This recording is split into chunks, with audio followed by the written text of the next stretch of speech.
Welcome back to my channel. My name is Stassi. Thank you so much for being here today. I am so excited to be showing you this video. So a couple months ago on Instagram, when I got to 3,000 followers, I put out if anybody had any questions they wanted to ask me, like, please go ahead. I was going to do my first Q&A video. And oh my God, you guys did not disappoint. I had over 200 questions come in.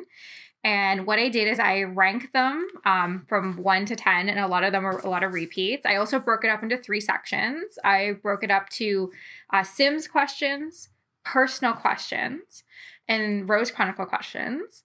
And I thought it'd be a lot of fun if I brought my fiance here so he could ask me the questions. So thank you so much, Jason, for doing this today. You are very welcome, and I'm excited to be here, ask you a lot about The Sims, learn more about what your Sims journey, how it got started, and where you're going from here.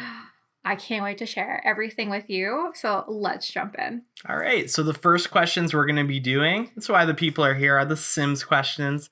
And first question is, when did you start playing The Sims? Okay, so full disclosure, this question was asked over 30 times. So I started playing The Sims in 2003. My best friend, Casey, she was my childhood best friend. She had a computer in her bedroom and she had The Sims on there. And we used to go home to her house every day for lunch. And her mom would make us like grilled cheese and like carrot sticks and like chocolate milk and stuff. And we would play The Sims like the entire lunch period. And then we used to have like sleepovers like almost every Saturday. And we would like literally like build our favorite TV characters in The Sims. Like we had Sims notebooks up to our eyeballs because we had to write everybody down and like all their traits and stuff because we had so many Sims. So I started with Sims 1. And I've also played Sims 2, Sims 3, and Sims 4. But I definitely want to say, I know this is that Sims 4 is definitely my favorite. Now, Jason, I know you've played The Sims. Mm-hmm. Like, when did you start playing? Yeah, I had a similar journey as you as well. Played 1, 2, 3, 4. Yep. My problem is I rarely had a computer that could actually run. So Sims 1, it ran pretty fine, but as soon as they added the full 3D, full spin camera in the Sims 2, I had the copy of the game, but not a computer that could run it. So I had a lot of time on the Sims 1, and I liked some of the original expansions like Pets and Holidays from the original one. And I probably put maybe the most hours, I'd have to say, in Sims 3. I've played them all pretty steadily, but yeah, same thing. As soon as it came out, I remember the original box and thinking it was really cool. It's also made by Maxis, who I love from the SimCity series. So I was like, it's another game by a publisher, developer I already really like, and it's how much has it grown from then? Right, okay, you hear it here, folks. Couples that Sims together stay together. I didn't know that you played Sims 3 the most. That's really interesting because, like, Sims 3 is, like, the least one that I've played, like, without a doubt. Like, I've played 2. Like, I hammered home 2. I've obviously hammered home 4 and 1, but 3 is just, like, one I never really got a chance to play. Yeah, I think it might be the one where I actually had the best computer at the time, all things considered, and could handle it. Maybe wasn't doing too much other than school at the time, so I had the more free time. But yeah, that's fair. Probably Sims 1 and probably contest with it, which how much time I've played that one, though. I love it. Anyway. Question 2. What is your favorite pack? Okay, I really thought about this one today. While I was sitting in a meeting, I was half asleep because it was a really early meeting, but I was more focused thinking about what my favorite pack is. I really wanted to say Cottage Living because I was so excited for that pack, but it has been so buggy since it's come out that I haven't even actually been able to really play it. I would say my favorite Sims pack would be, I gotta say, Get Famous. So expansion is Get Famous. Game pack is the new one, the Dream Decor. My favorite, game pack is that one. Stuff pack is obviously Tiny Living. It's like the best pack out there. And then for kits, I mean, we all know how much I cannot stand kits, but to the one I actually own, Country Living, it's actually pretty good. Nice. And kind of the other side of that, what is your least favorite pack? Star Wars. No, I don't even have to think about it. I can't say anything. I don't even own it. But I can't own it. Okay, like I don't like I love Star Wars. Like I'm a nerd through and through, but like I don't know who the pack is for. It's not for me. Um, no, I cannot. No, it's not. I can't do the Sims pack. All right. So for this next one, question 4 is, what are your Sims traits? I think it's evolved for like the last like year. I would definitely want to say cheerful is always number one. I'm pretty cheerful. Mischievous is actually no longer a trait, but I would still say I'm mischievous. And then third, I would say romantic. I'm a diehard romantic. Like I love love. So That's why you're writing a story all about it. I know. I've literally dedicated my like stories, like literally dedicated to That love. young love. Yeah. And here's another one. Putting yourself into a Sims character. What career would you pick if you were in The Sims? Chef, without a doubt. I always pick chef and writer. I have played the social media career, and I think the career I've actually played the most through and through is the acting career. The only reason I did it is because I always kind of always want to be an actress. I feel like I would make a good actress. I mean, now I'm doing a lot of voice acting work, which is like super fun. But like I always wanted to, go to the Oscars one day and somebody scream out my name that I've won an Oscar. Like I've always wanted that. You know how much I love the Oscars. Like okay, so like side tangent note here. I used to have Oscar parties where like literally everyone would come walk down a red carpet and everyone would have their sheet and you'd have to guess like who's gonna win the Oscar. And then if you were like had the closest note, like you would win a prize. I haven't been able to do that since COVID, but I'm really hoping 2022 Oscars, like, I miss our Oscar parties. Mm-hmm. I know. Well, it's funny that you have everyone fill out a sheet and compete, because definitely my career, and I did this always with my Sims that were the ones with me, I always went to the sports career. Yeah, you Maybe did. in real life I could hit like level 2 or level 3, but like I made that person, hit all the way to level 10. And yeah, same thing. It's a lot of fun to be able to sometimes take a sim and put them into whatever career. I think also, and especially the early games, I do a lot of the science careers and try to get my person to be an astronaut. Really? That's a level 10 one, yeah. Holy- Or it might have been military. I think it's level 10 is the astronaut. Military, but these are all different games. I played some of the older ones. Oh my God. I didn't know that. Okay, so super fun fact about Jason. So he told me this, that he actually never cheated in The Sims, would actually earn like the houses and the careers and never used Motherload or Rosebud. That's why you were the hero in this relationship and I'm the villain, because I've only ever cheated. I don't know how to play a Sims game without cheating. So yeah, much like real life, I played it as a game where you're trying to make sure that simoleons doesn't get to 0 while still sustaining and building your house there too. So I would sometimes put in a cheat or two if I was having some fun or doing some things or needed to move some things around. But I was not a money cheat person at all. I think I was a little bit wary of like if you type in a cheat and it messes up your game, because I played a lot of console gaming where there was a little bit more consequences to cheating. But yeah. Okay. Hold on. Before we go to the next question, I got to ask, were you a builder or did you play the story? I kind of liked both. I liked to play. I maybe liked to do both, where I take my person to work for a few days and now we can afford to build a little bit better and go there. I kind of would always build such a small house, and then like if I had enough simoleons saved up, then I'd add on another room or something like that, or maybe another store. I really started from a really small place and tried to build it as big as I could. Did you ever just build just for the sake of building and no story arc to it? You just built a house? I'm sure I have done that. There you go. Yeah. Yeah. Anyways. So for the next question, question 6 is, what aspiration would you pick? I thought about this one because so in the original Sims, like aspirations actually used to take you like a year of real life to be able to achieve. But in the Sims, like you can get an aspiration in a day. I think I always picked like the chef one. Now for anything Rose Chronicles, I pick good lineage, because like it's like the easiest one to achieve if I need any like points. How about you? What aspiration did you ever pick?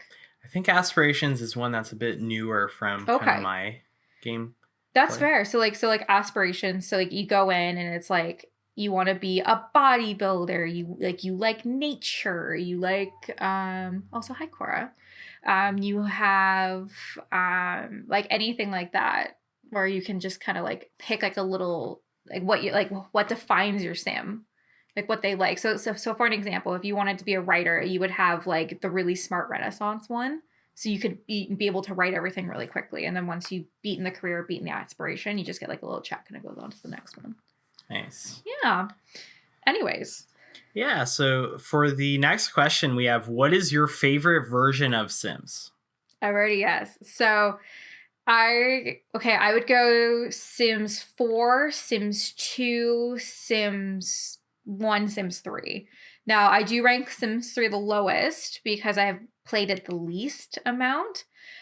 From what I've gathered with The Sims 3, like it just became so transactional based at that point that like I really just couldn't be bothered. I mean, we know how much I can't stand like EA's. I mean, they're a business and they make money and stuff, but I mean, I can't say anything better of 4. There, like I think I saw there's like 50 something kit packs now for it.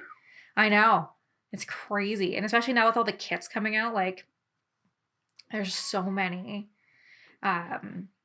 Different ones, but definitely Sims 4. I think it's like the most visually stunning. It's so pretty. And our cat wants to join us. Is this a family video? Is this a family video? As I attempt to pick up the cat, do you want to let me know who is your favorite simmer? I know this one. Mine's is Stassi, Jason. Oh, thanks, honey. So I actually have a lot. I really have to thank Pam, Princess Purdue, Sassmouth. You guys are amazing. You guys are like my support group, so I thank you guys so much. You guys are awesome. I gotta thank the Sims Up magazine, Sammy. She has started my Sims career without a doubt, and I could not thank her. She was the first publication that ever published my magazine, so like, oh my god. I have so many. I got Luna. I have The Weekend Builder. I have OMG Sims, My Boy 1991. Miss Peach, obviously. Oh my god, Miss Peach. Christine Sims. Like, I have so many, and like I'm so thankful that I'm part of this community where I get to, you know, talk to you guys almost every day. Like I love you guys. Don't worry, you don't have to pick just one. You got a whole lot of people I know help you out, and I know you like meeting with a lot of them and bouncing ideas off. So yeah. Want to give them a shout out? Yeah. And here's one that's definitely a popular question. What made you start your Simmers Spotlight series? Oh, I get asked this almost all the time, especially after like anytime I start a video. I definitely get asked if this is part of the Simmers community. It's not. It's my own personal thing. If I'm gonna be really honest with you, most of you guys know I work in marketing. And I actually have a blog series for my job called Client Spotlight, which you will actually hear most of the time when I'm in a Simmer Spotlight that I will interchangeably call it a Client Spotlight. So I thought it'd be really fun. It really kind of started with that, like, everyone in the Sims community deserves a platform to be heard. And I wanted to create a space where someone could come in and talk about their experiences with the Sim, no matter where, like what age of life they're in. And they would be comfortable talking about it and having their followers listen and getting to know Simmers. So I wanted to create this space. And so far I've had like 20 Simmer spotlights, and I've got so many coming down the pipeline. I know I say like after every YouTube video that I have more coming, but I really do. You know, if you want to be part of the Simmer spotlight, like please DM me. I don't have like a requirement. You can have 1 follower or you can have 100,000 followers. I don't care, as long as you play The Sims and you're an amazing part of the community. I definitely want to hear your story. Nice. Very, very nice. We are at our last Sims question. Can you believe it? But here's question 10. It's a good one for last. What is the coolest thing that you've done in The Sims? You want to show off? God. I know you have a lot to show off. Okay, I'm gonna do top 3. No, top 5. I could go more. Definitely Simmer Spotlight, without a doubt, is the coolest thing. I love talking to you guys. You guys are amazing. I learned so much from everybody that I get a chance to interview. Number two is the Sim Step magazine. I've gotten to interview a lot of big simmers throughout it. My Rose Chronicles is published in there every month. It's just so like it's so amazing. Number three, being casted as Amy in The Reaper 2. Jason can contest to this, to how excited I was every time I would get a script and I would run upstairs and like record my lines. Number four, being casted also as Amy in Davenport. Me and My Boy 1991 have actually become really good friends throughout this, and oh my gosh, like I owe him a lot. Last but not least, I think it's just being part of such an amazing open community. The Sims community is amazing. Everybody's here to help lift each other up, which is really amazing. Like I know I keep saying it, but like you guys are awesome. Like if I ever need any help or if I'm having a bad day, like I just go on and just see how amazing everybody is, and it lifts my spirit. So thank you. Yeah, I think we need more of that. So it's really nice that the Sims Yeah. community is one that's like really supported, excited to see each other's stuff. Yeah. I think it's like it's cool because you're like a really big storyteller and you like building. For sure, it's cool to see other people that are amazing at like making CC or making Yeah. like makeup for people Oh or my dresses God. or things like that. It's complimentary, you know. Each person can take care of what maybe someone else can't do, but they nail what they can do, and I think it's what makes a Exactly. good community. Yeah. So like there are like you said, Jason, like people that like CC creators out there, I could not do the Rose Chronicles without you. Pose makers, I could definitely not do the Rose Chronicles without you. A place to share our story. I mean that's the whole point we do it, right? No, like the community is amazing. We all work together perfectly. So you guys are awesome. Awesome. So we're going to take this little bit away from The Sims and take it to right here. These are going to be personal These questions. are yeah, you guys have a lot of questions. You guys want to get to know me. So like I said, I'm an open book, aren't I, honey? Nothing is ever off the table when you ask me a question. I'm going to learn something here today.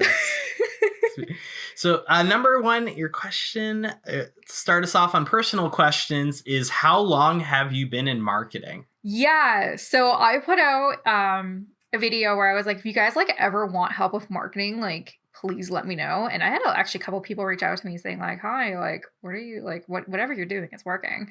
So I've been in marketing for just shy about 3 years. Originally I went to school to be a graphic designer.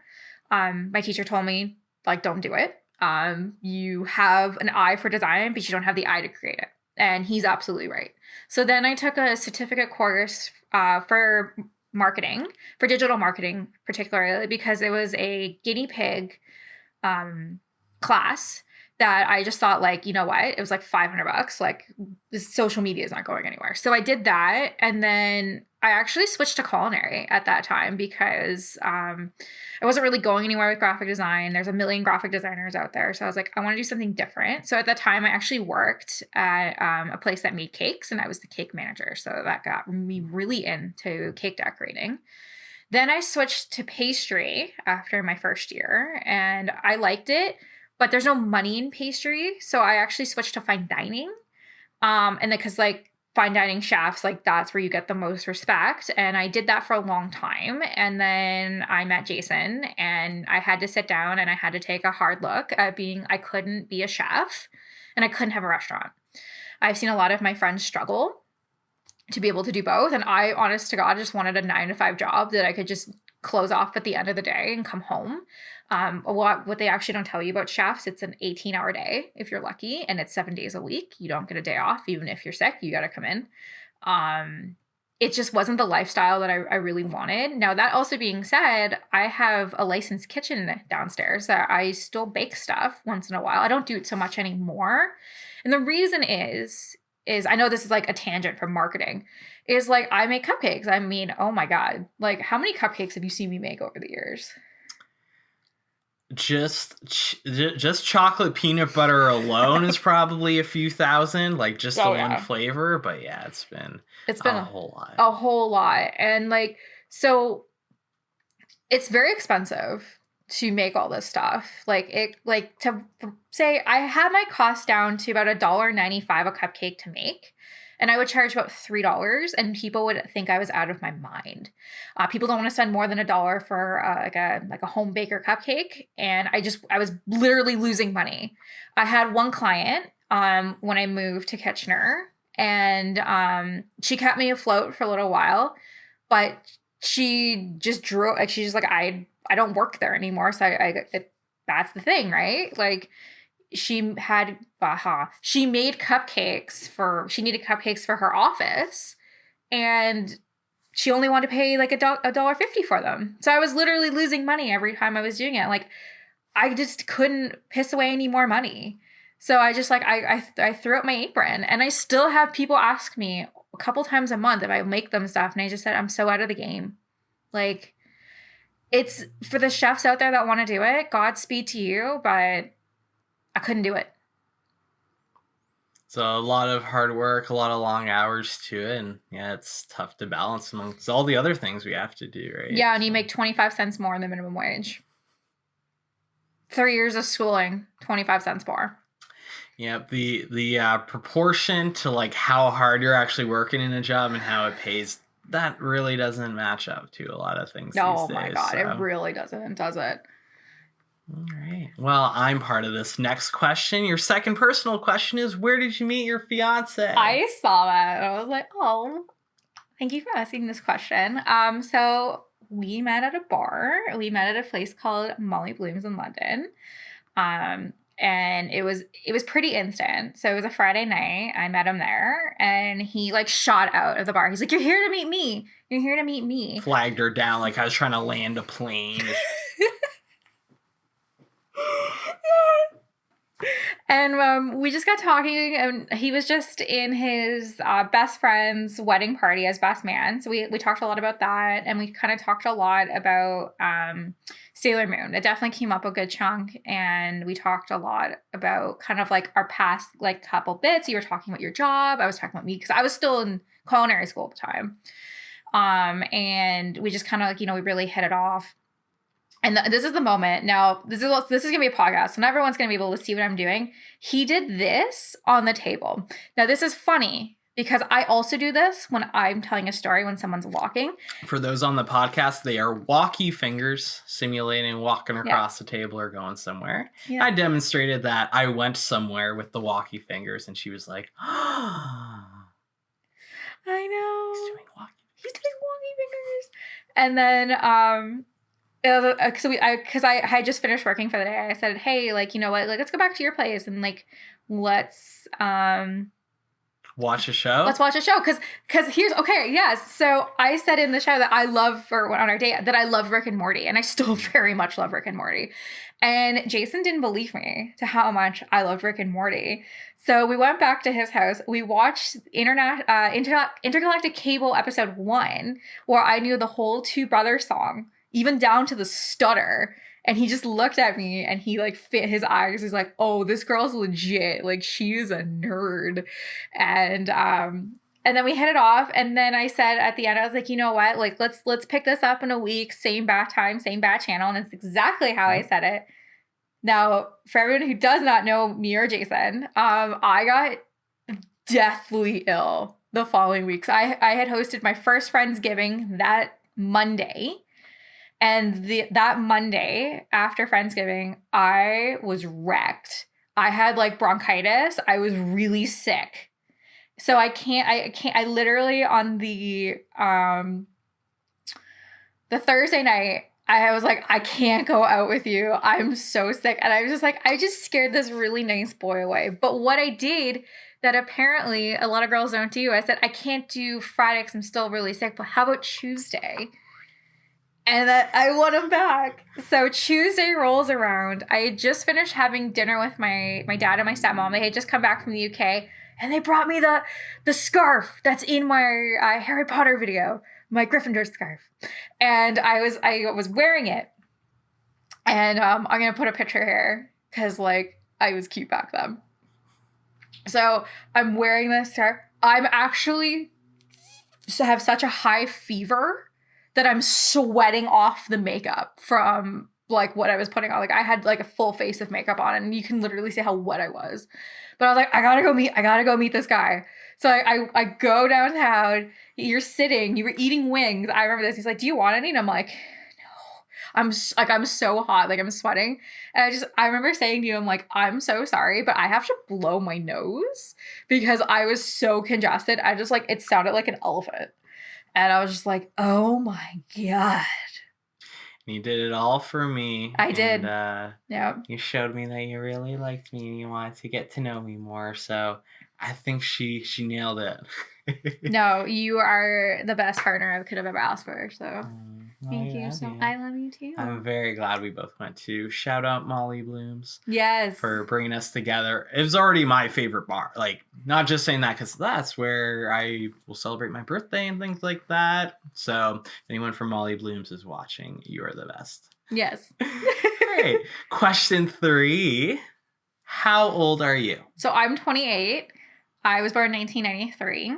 I know I either look very old or I look very young, depending on the video. I've had a lot of comments being like, you look like you're 16 or you look like you're 40. I don't wear a lot of makeup. As you can see right now, I have no makeup on. I really think like makeup is great and all that great stuff, but it's not something that needs to be worn every day. And this is conversations I have all the time at my job that like, if you're going to judge me on how I do my performance by the amount of eyeliner I'm wearing, then I shouldn't work there. We don't ask our male counterparts to wear makeup, so I don't know why they should tell us to be wearing makeup. I definitely have gotten a lot of comments being like, put some concealer on, we can see your bags in videos. So anyways, long story short, I'm 28, even though I don't look like it. Either I look very old or very young, but I want to be 30. Now, Jason is in his 30s, so he is 3 years older than me, and I let him know that he's 3 years older than me. I let him know that I will always be a spring chicken, regardless to how old I am, because no matter what, I will always be younger. So I'm still in my 20s, but he is in his 30s. And do I know it? Yeah. Honestly, kids, I'm going to tell you this. To anyone young that's listening, Jason told me, when you get to the end of your 20s, you feel different. And I looked at him and I was like, no, I'm a spring chicken. I will live to tell a tale. No, you feel old. A hangover lasts 2 days now. Like, it's exactly what you used to do before. Yeah. No problem. Do it now. And it's just like, it takes out. And like, if I look back at like 22, 23, 24, totally different. You were just a machine back then. So like, that's just, yeah, you know, so don't let her know about the 30 drop off, because then you just stuff starts cracking on you and just. Oh my God. I mean, I already have a Tempur-Pedic pillow and I go to bed at 10 and I barely drink anymore. I feel like I'm closer to 30 than I am in my 20s. You got more maturity than in your 20s, I think. Oh, yeah. Especially when you met me when I was like 20. Yeah. So he met me when I was 23 and I'm 28 now. So like, I definitely feel like I've grown up a lot in the last like little bit. Mm-hmm. Yeah. So have you actually. Well, thank you. Yeah. All right. The next question and the personal one, number 4. So you say you have dyslexia, but I see you read your phone for your videos. That's someone. Yeah. So the person that asked me this question, I wanted to leave it in here because I wanted to bring some awareness to what it's like to be dyslexic. It's not fun. So I can read to an extent. I know basic words. I know, like, I think the last time I was measured, I have a grade 6 reading level. Anything past grade 6, I can't read. And Jason can contest to this. Anytime, like, something comes up and I can't read it, I will literally just say, like, hey, like, what's this word?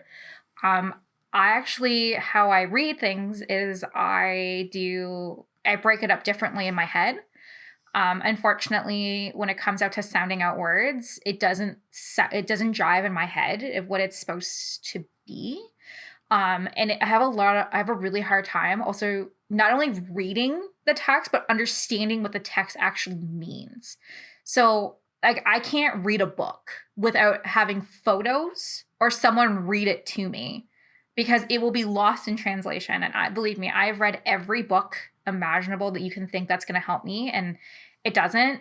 You can see that's why I have my manga behind me, because I can actually see what the emotions are and how I'm supposed to feel. And when I'm on my phone, I'm reading an article, but you guys hear in my videos that I stumble over my words all the time. Like it's really hard. I want to bring this to people's attention, because like it's okay to talk about it now, but like growing up, like I was always like, they wanted to hold me back because like I couldn't read, and they didn't really understand that dyslexia was a problem. They just thought I was just a little slow. But no, it's an actual problem, and people have a hard time reading, and it kind of makes you feel really not comfortable, especially in a world of emails. Like, I don't know how many times I get pulled into my boss's office and he'll say like, why did you send this email? It has like 6 spelling errors that like the grammar doesn't make sense, because in my head it made sense.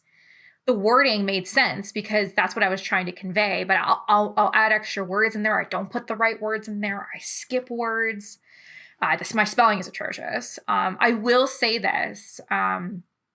I do read the paper every day, and that actually has helped me a lot, learning how to read better. And I would definitely say, because like, so Jason edits all my Rose Chronicles chapters, and would you say they're definitely getting better? Yeah, definitely. It's nothing more than I think you'd edit anyone else's page thing. It's just for different things. Yeah. Like there's a lot of words. English as a language is incredibly complicated, and a lot of the rules for one word or one type of word, like a verb, they don't really apply to a lot of other words. So it's not always like easy. It's not always easy to figure out. The same letter can make so many different sounds, and when it's put in a combination with another one, and it's nothing to do with intelligence. It's just how the brain is processing what it sees in front of it. Things could be more jumbled, and different people are like that with audio, or maybe they, Okay, so if we're ready for question 5, what is your favorite movie? Oh my god. Okay. So I have a bougie answer. If I talk to like a film critic or someone who like really likes movies, did an undergrad in like film study, and then I have like my actual favorite movie. So I'm a huge movie buff, as we know, as I like literally watch the Oscars. Like I can break it down, and I will literally say I'm like, this movie's gonna win an Oscar this year for this. Like it's really marketing at this point, but like I have a good idea. Like I'm really excited. We're gonna see House of Gucci, because that's gonna be nominated. Miss Gaga gonna be nominated. But anyways, so if I am talking to a bougie person, I would say my favorite film is One Flew Over the Cuckoo's Nest, which it is. It's one of my favorite movies. I really love Jack Nicholson. The story's fantastic. And I've actually read the book. Well, I've had someone read it to me, but I love One Flew Over the Cuckoo's Nest. If you've not watched it, it is a fantastic movie. It really does hold up. It really talks a lot about mental health and how it's not really taken seriously, and it wasn't taken seriously back in the 60s. I mean, lobotomies, right? Like that's what they literally talk about. Like they'll give you a lobotomy if you act out of line, and how they just didn't know how to properly treat mental illness. Or like there's people in there because they're gay, because it's you can't be gay, right? In the 60s. It was a psychological disorder. Yeah. Like, believe it or not, it was in there with other things before they realized it's not in anymore, and they took it out, but yeah. But no, it's a really good movie. Now my actual favorite movie is Pirates of the Caribbean 2. I have seen that movie over 100 times. I can mimic the movie. I can do the choreography for any of the sword fights. I had no life. I literally would watch it on repeat. So something when I do, so I can keep time really well. I have really good time management. The reason I know I have really good time management, I used to put movies on in the background and gauge how long it would take me to do an activity by the length of the movie. So Pirates of the Caribbean comes in at almost 3 hours. And how I used to judge that is I can get Cupcakes from start to finish in the length of this movie. So I would have the movie on in the background as well. And I would gauge it by, I'm like, okay, so by the time the Kraken's there, I should be here. But I mean, I also loved that movie. we can't really like Johnny Depp anymore, but I really liked him as Jack Sparrow. I have the biggest crush on Orlando Bloom. Still do. Still very much do. And obviously he was William Turner. So Pirates of the Caribbean too. All the way. Nice. We're at the halfway point. Woo! So that means we're midway through our personal questions. Here's a something that we bonded over pretty early on, Sailor Moon. And your question is, who is your favorite Sailor Scout? Again, I have two answers.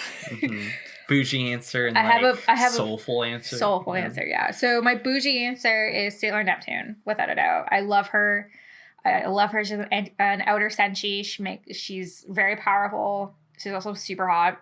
And if I'm gonna talk to somebody that is just not really a fan, obviously, the only Sailor Moon is my favorite. Now I will say Sailor Moon and the manga over the anime, because the original voice actor, because as dyslexic as we've now talked about, I couldn't watch anything subbed. Everything had to be dubbed. And even still to this day, like we just watched Squid Games and Jason would read out the dubbed for me, the subbed, because I couldn't get it fast enough before the scene would end. So, I had to watch everything dubbed, and oh my god, the voice actor for Sailor Moon for seasons 3, 4, and 5 of the original animation, this is the worst voice I've ever heard in my life, and it made me just like hate it. But like, I read my manga, at least I go back and read it like once every couple years. I'm coming up to that cycle right now. I'm actually reading Cardcaptor's Clear Cards. If anyone who hasn't not watched it yet, it's fantastic. I know it's not a Sailor Moon question, but now I want to ask you, because you like Sailor Moon, who's your favorite? This has very much switched over the years, but I think my like the ranking and stuff have changed. So when I was a kiddo, I was like, I think I really liked the badass ones, and then the ones that were like a bit whinier was whatever. So I'd say as a kid, I probably actually no, I'll give you now, and then I'll give you as a kid. So now and before, favorite by far was Sailor Jupiter, like because I thought her like main character, like not Sailor Scout, was hilarious. Again, very badass, very intelligent. I think lightning's a cool ability. I liked her and Venus and Mars and everything, and I thought Sailor Moon was like whiny, and I didn't really like Mercury. But when I rewatch it when I'm older, I really like Mercury. I'm like, she's the nerd, she's got all that, like that's me right there. But I don't know if she tops Jupiter. Like that's, Jenny's not very short, but I think I had quite the tall girl like crush for a while before I realized that I am not tall myself. So, observe only. So we're going my girl Jupiter. Number one answer on the board. Okay, I love your answer. Jupiter is a chef, right? Yeah. There she goes. She wanted to be a chef, and she's boy crazy. That's like her two traits. So she's like obsessed with boys and wants to have her own bakery. Well, I love that. I do like Jupiter. I'm also biased. So a couple years ago, we all dressed up as like Sailor Moon characters for Halloween, and my girl Tristan killed it. Not only did she dress up as Jupiter, she made her own costume. She made it. So cool. The kind of thing when someone shows up and like they clearly bought it, right? Yeah. Nope, I made it. Yep. Always gotta show love to a nice homemade Halloween. Also, I had a lot of questions, not for this, but people asked me where I got my Halloween Town shirt in my YouTube videos. Tristan made that for me. She did. I asked because I'm obsessed with Halloween Town. I mean, it's the best Disney original movie out there. So I wanted like a little pumpkin, and it said Halloween Town up here. And I mean, this is Rose Chronicles, but like it like glows in the dark. Like the text, yeah. Thank you, Tristan. Nice. Yeah. Okay, so the next question in the personal section. What is your favorite thing to bake? Cupcakes. Without a doubt, cupcakes. Mm-hmm. I can get 12 fresh cupcakes baked and iced in under an hour. And they're so good. They're so good. I just made chocolate peanut butter cupcakes for the first time in like a long time. And I literally had to make so many because I had so many requests to take home. Yep. Yep. Little 4-packs for people, 6-packs. Yep. 6-packs turned into 4-packs to squeeze them in, and everyone enjoyed them. Yeah, oh yeah. Okay, so our next one, I think we maybe got a little bit into why did you switch from culinary to marketing? I guess this is the next. So this, before we got why you switched your school to culinary, Yeah. but now I think you've gotten a little bit into it. But why aren't we Chef Jenny, and why are we? Well, definitely. I mean, if I want to be technical, I could have Chef Hill on any of my stuff. I mean, I am a certified chef through and through. It took a long time, but the reason I switched, I kind of touched upon it a little bit earlier, is I just want a family.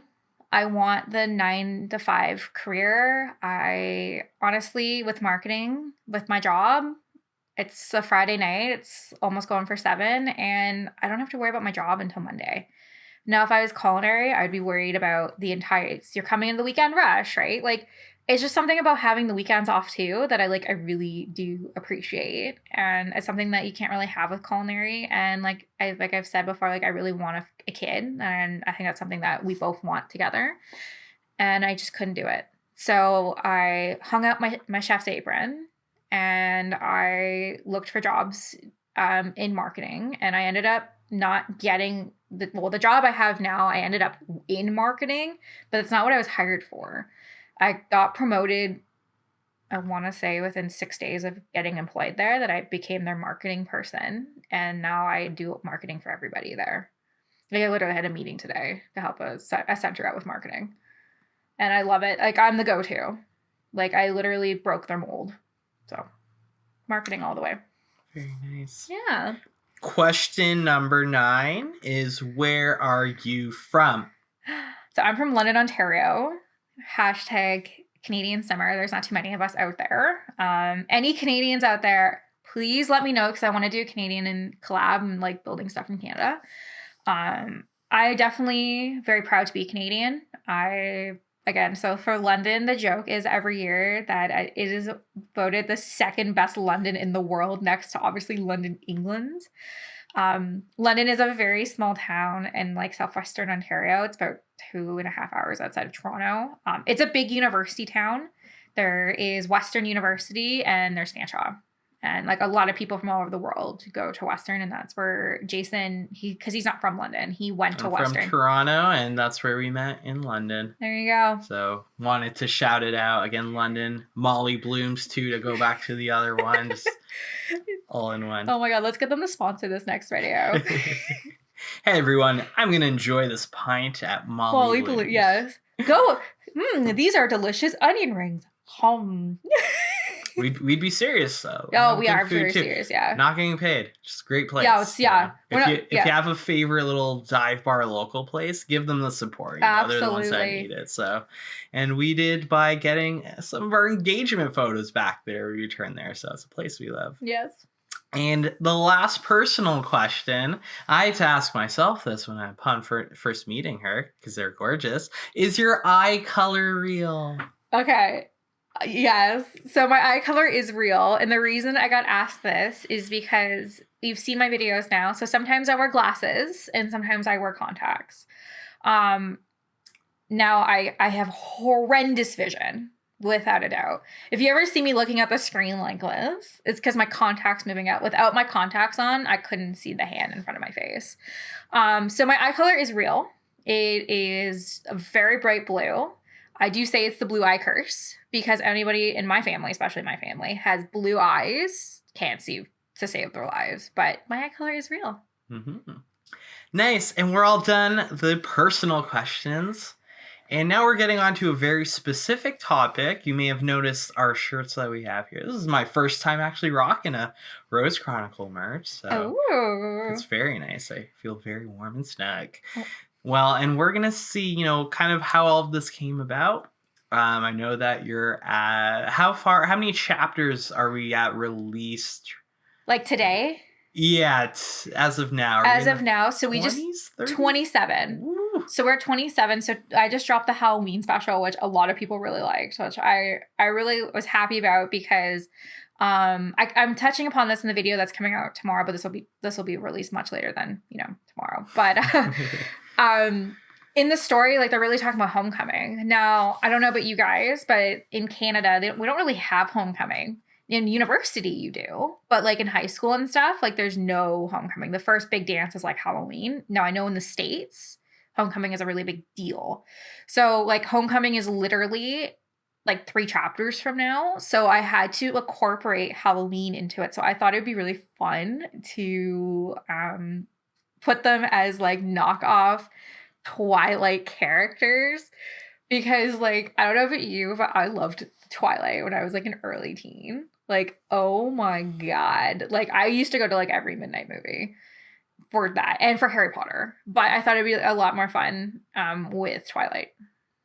As there no sorry, fake Twilight. We got Midnight, Breaking Breaking Dusk, and Half Moon are the movies in this universe. Little parodies. But yes, anyway, so I'm in 27. I have said this before and I will say this again. There's a lot to Rose Chronicles. We haven't even scratched the surface. There's a lot. So anyways. Shall we get started? Let's get started. I could talk about Rose Chronicles all day long. Well, let's start at the beginning, shall we? What inspired you to start the Rose Chronicles? Oh, so I know I sound like a broken record. So I've been writing the story for just over 8 years.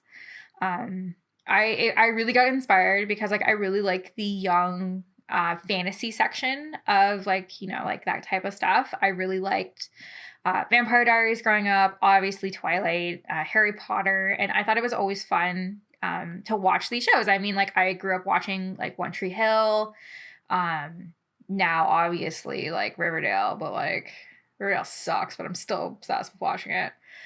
I just wanted, I just always like the story of like, you know, girl in high school and like, she's like acting like she's like 20. She looks like she's 20, but she's like, I'm 14 and like stuff like that. So that's what kind of really inspired me. And what I've also said, like every person in this story is loosely based off people that I have met or have interacted with. There was a real Alexa, and no, it's not me. There is a real Oliver. And some parts of that is based on Jason. Some of it is kind of based on any person that I've ever been with and just kind of like interactions. There was a real Emily. There was a real James. There was a real, Nick. And there were all real. Mike was a real person. Harrison was a real person. I just write from what I know. I just kind of write from experiences that I've had. And I think that's kind of why I've had like a lot of success with it. So yeah. Very good. Yeah. No, I'm the same as you. Like, who doesn't love a story where someone's like, oh, I have to go to school, but they're like saving the world and doing some awesome stuff, but being like, it can't be late and stuff. One of my favorite book series as a kid was Animorphs. Same thing. It was a bunch of high school kids that are like low-key saving the world, but like it's a very cool genre, and I think it's inspiring that you've written your own. I know, yeah. So in Rose Chronicles, who is your favorite character? My favorite character is obviously Alexa, without a doubt. So my favorite character is Alexa, but my favorite character to write for is Damon, without a doubt. I love writing for his character. He's so maniacal. Like I literally take inspiration from like Joffrey and like just evil characters. He has no redeeming factors. Or does he? I don't think so. Well, let's go flip it on the other side. Who is your least favorite character? I hate James. Is James a dick? James is a dick. Okay. And James was a dick in real life too. And I've had a lot of people be like, cut James some slack. And I'm like, no, he was an evil person. So not my favorite. Alrighty, so for the next question, why only one chapter a week? Oh my God. Okay, so I get this question all the time, and I'm going to set the record straight right now. You guys don't know how much time it takes to put into one chapter. It takes just under 10 hours a chapter, coming down to writing it, coming down to building the sets, coming down to getting them dressed, getting it down to it being edited, and getting it down to live edits, getting down to the caption, and getting down to getting it posted. I write like 20 chapters in advance to ensure that like I have lots of time. I do have a full-time job. Sims is not my full-time job. I also do YouTube videos and I do a lot of stuff, but Rose Chronicles is the most time-consuming thing. Believe me, I'd love to do more chapters once a week, but how I kind of looked at it is like your TV shows. They only come out once a week, and it's worth the wait. I know we're only 27 chapters in, but it's worth the wait. And I know other sim creators out there that are able to put out like chapters every day or multiple chapters every day. That's amazing. Like, I'm so happy for you. Unfortunately, with me, I'm such a perfectionist with Rose Chronicles. Like, I will take, like, you know me, I will literally sit there until I get the right shot. And I will take multiple shots. I will have I'll change the story as I'm writing it because I think it fits better. So as it stands right now, while I work a 9-to-5 job, you're getting it's one chapter a week. But I have made it a trend that like 10, 20, 30, 40, like at the end of the chapter, it's broken into 3 parts. Now, here's the thing. I did that for chapter 20, and you know what everybody said to me? It's too much too quickly. I got a lot of that. Like, they were very happy they got it, but it was like, they couldn't really appreciate it because it was a lot. So at this point, I think for right now, 1 chapter a week. Yeah. Yeah. And the next question is, would you ever publish your story? 100%, without a doubt. I think that's the goal. So I've had a couple goals in my life, and one is to be an author. I think it's an inspiring story for someone who is dyslexic to become an author. It's always been a dream of mine. Anybody who's ever asked me, they always like, you must dream to be a chef. No, I've always dreamt to be an author. Writing is just something I've always loved. If I'm having a rough day, I write.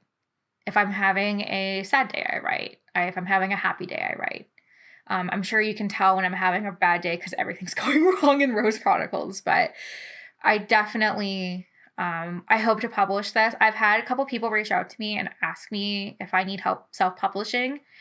I will definitely reach back out to you when I'm ready because I want to publish it, but I want to publish it as a graphic novel, not as a novel. I want you to be able to see Alexa and, everybody. That's the reason I did it as a Sim story, so you can see the characters. And that's why it's set up like a comic book. Because there's not too many Sim stories out there that are set up like a comic book. So I wanted to not only stand out, but have it as a visual platform. So because something else was not asked, that every week I have people ask me to send the chapters in different languages because they can't read, they don't speak English, right? But they can understand what's going on in the story because you can see the emotion in the characters' faces. So I've sent it out into Spanish and French and Arabic and Italian so far. Ooh, Yeah. nice. The next Rose Chronicles question we have is, will Alexa ever see that Oliver is in love with her? He doesn't want her going on these dates with Nick. Oh my God. Okay. So I get this question almost every week. Because in the story right now, Alexa is dating Nick, and I only ever really post Alexa and Oliver stuff. So guys, she's 14. Okay? Like, she's not ready for love. I mean, were you ready for love at 14? I sure as shit wasn't. Like, it's honestly, it is worth the wait. Oliver and Alexa's love story is so complex that she doesn't even understand how she feels. And Oliver's older than her. Like, Oliver's like 17. So like, let's just give it a little bit. But I'm gonna tell you, it's very worth the wait. You just have to get there. Nice. For our next Rose Chronicles question, why is Alexa the only hope? So I wrote a chapter literally called Alexa is the Only Hope. And there's a lot to it, to why she's kind of the only hope. If you guys have watched any of my YouTube videos where I describe characters and I go into detail of like their backstories and stuff that I can't really get into the story, Actually, something that's really important in the original story that I wasn't really able to comprehend is they have their family symbols on their wrist. So Alexa has a rose here, as Oliver has a upside down moon here. And that represents the family and what family you come from. And why she's the only hope, she is the daughter of William, was the King of the Rose, which was Briar's son, and then Diana, who was the Queen of Darkness. Now, I have talked about the Eternal Sisters. So there's 6 of them. And Diana and Briar are eternal sisters. They're not actually sisters, but they have the eternal power, and they have to be able to control light and dark. And a reason why Alexa is so special is because she is the only person that can do both. She's the only person to ever exist that can do more than one. So why she's the only hope is because she's the ability to use light and dark. In the story, she's still really young. She doesn't really know how to use her powers, but definitely we're getting into it where she's going to be using her powers. She's going to be definitely way more forceful. She's extremely powerful, and she's our only hope. Alexa's our only hope. Alexa's our only hope. Would you turn the Rose Chronicles into a machinima? Oh my God. Okay, so I got asked this question because I work for the Machinima magazine, and I also work for the SimStep magazine. I would love to. I've actually was thinking about that this week, that I really kind of want to. Now, here's the thing. It's a lot of extra time, and I could burn through it pretty quickly. I think what I'd want to do is I would just have somebody direct it and put it all together. And I have the script written. I would hire voice actors, and we would do it together. Like, I definitely think I really want to. I've actually considered turning it into a podcast and having it read out. There's a podcast story. I was actually thinking about that this week. But yes, in a million heartbeats, yes. I am going to talk to OMG Sims. He's going to help me out and kind of see, like, if is this something that, like, I'm really interested in doing. Very nice. And again, it's nice to have someone experienced in machinima. Yeah. Be like, hey, I can help you out there too. So this is, I think, our last question, the main questions. I'm not sure if we have a bonus kind of call-in question coming in late. This is our last one of the submitted top questions in the whole list. And it helps out you, the viewer at home, or the listener. What advice would you give anyone wanting to start their own Sims story? I get this question all the time because people look at my Instagram and they're like, you've been doing this for under a year and you're at like almost 3,500 followers. You have like a booming Instagram channel and booming YouTube channel. Like what's your secret? It's time. It takes a lot of time. It takes a lot of work. It takes a lot of effort. You have a hard day. You got to play The Sims. So I work 8 hours a day. I come home and do Sims for 8 hours a day. I work 16-hour days. I start very early in the morning. My audience is in the UK. And by the time I go to bed, they're just getting up. So like it's nonstop. And for anybody who really wants to do it, have a story right from the heart. Work really hard. It's a lot of fun. It's a lot of fun getting your work out there, and for readers to read it. Because like in your head, you're like, I think I've got this. Or like a reader will see something differently and you'll be like, ooh. Like I get questions all the time of like, who is this person? Like what were you trying to convey there? And I love it because I use it to grow and I learn it. If you look at the first couple chapters of Rose Chronicles to where I am today, it's very different. Because I had people reach out to me and say, when you're editing, use this. Use these reshades. Use these speech bubbles. Use this spacing. Use this amount of DPI. Use this, like, don't go smaller than this font. Like, it really does take a village. And I can't thank everybody enough who's helped me along the way. So my advice to you, 8-hour days and a lot of work, but it's worth the high risk, high reward. So there you go. For this, we have all of our submitted questions. Now, I am not sure if you have it handy. Did you get asked a kind of day of question? Yeah, so I put out this morning, if anybody had any last minute questions, and you did not disappoint. I had one come through 3 times. 3 different people asked me the same question. So in today's chapter of Rose Chronicles, the person in a green cloak is real. He was at the movie theater. And I had a lot of questions being like, are we going to find out who they are? Yes. Yes, you are. I mean, it's worth the wait. I can't give you any hints because it's going to give it away. But the person in green is here to stay for a while. They are going to cause... There you go. That was a hint for anyone who caught that. They are going to cause a lot of problems for Alexa and Oliver. A lot. And people have theories. Believe me. So there's a lot of theories going around that Damon is Alexa's father. That has been a theory since day one. I can't confirm or deny.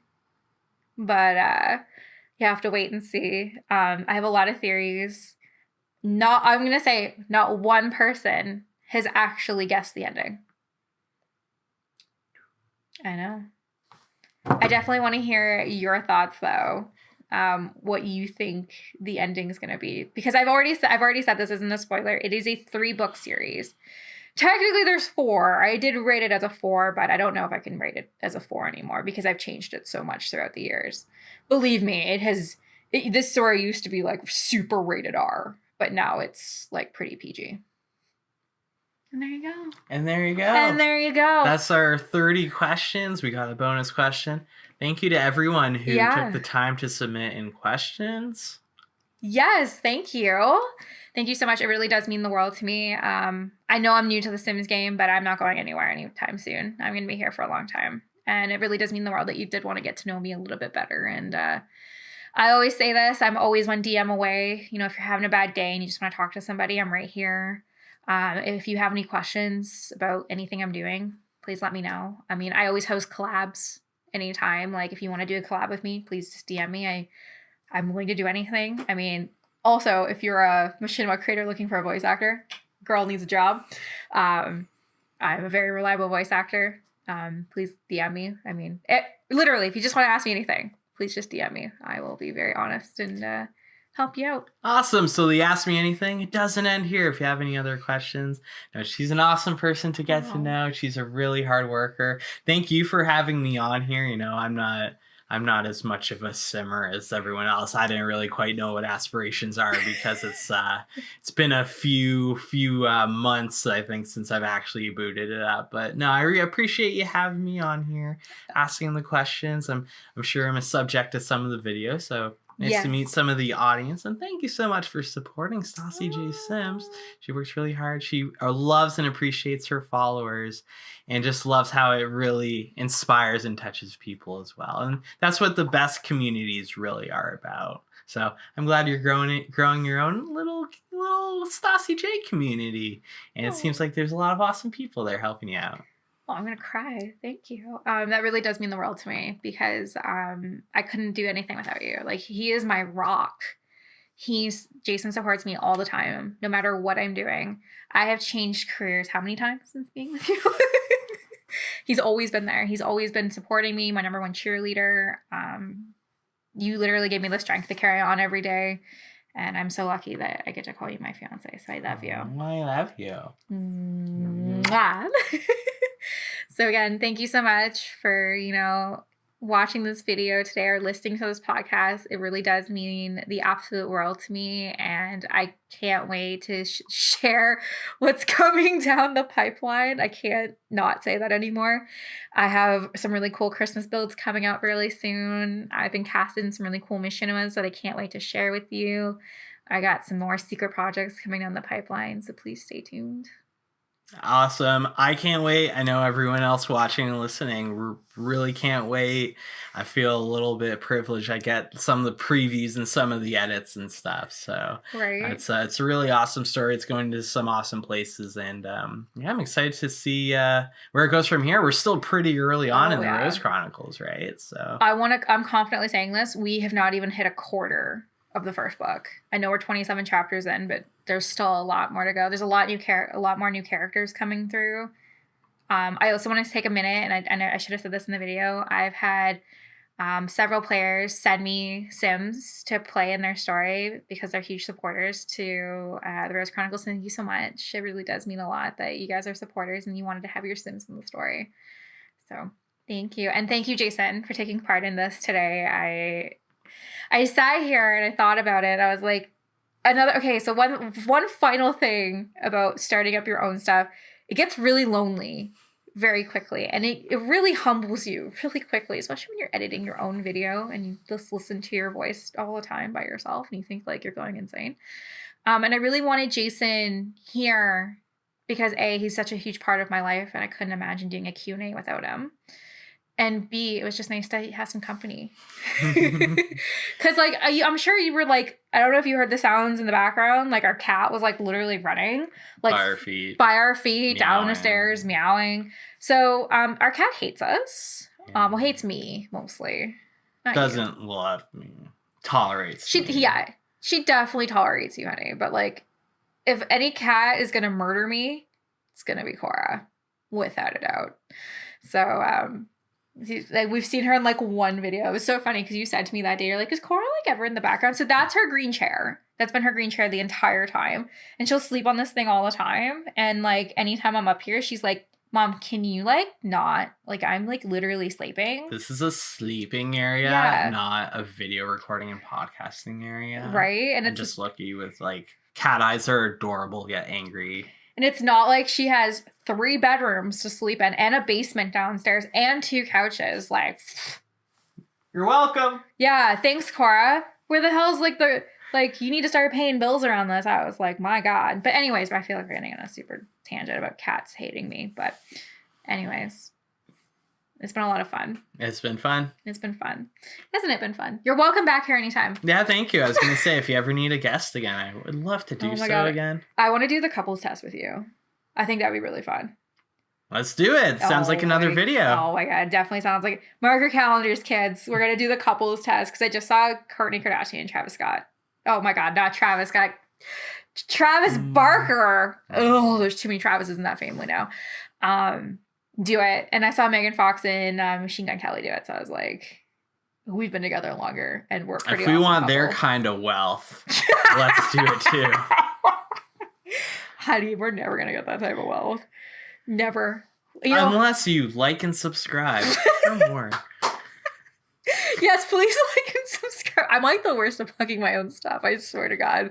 You would not think I'm actually in marketing to how horrible I am at plugging my own stuff. But yeah, so please like and subscribe. And anyways, I feel like we should cap this off because it's been a pleasure. But anyways, have a great rest of your day, everyone. And I had a pleasure. And again, thank you so much for everyone who sent me questions. It means the world to me. Bye, everybody, and have a great day. Bye, everyone.